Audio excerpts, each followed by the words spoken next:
আপনারা কি জানেন যে এর আগে আমি একটা ভিডিওতে বলছিলাম যে একটা লতি 2 হাত আড়াই হাত হয়। অনেকে কমেন্ট করছেন ভাই 2 হাত আড়াই হাত কোনো সময় লতি হয় না। আসলে কি লতিরাজ বাড়ির এক কিছু বৈশিষ্ট্য আছে। এই বৈশিষ্ট্য গুলো যদি আপনাদের দেখাই, দেখেন এই এক একটা লতি কত বড় হয় দেখেন। 1 2 মনে করেন আড়াই হাত হয়েছে। তাই আড়াই হাত যদি হয় একটা মানুষ থাকে 3.5 হাত লম্বা, যার হাতে তার হাতে 3.5 হাত থাকে।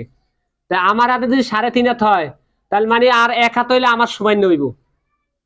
ঠিক আছে, আমি আছি 5 ফুট 7 ইঞ্চি আছি। এই জন্য ভাই বলি ভাই লতিরাজ বাড়ির এক গা চিকুন হয়, মোটা হয় না। ঠিক আছে, নাটোর যেটা এক বলে, অনেকে বলে নাটোর এক। ঠিক আছে, আসলে নাটোর এক যেটা ওটাও লম্বা হয় কিন্তু ওটা মোটা হয়, ওটা খাইয়া কোনো স্বাদ নাই। আর লতিরাজ বাড়ির এক যেটা বৈশিষ্ট্য, যারা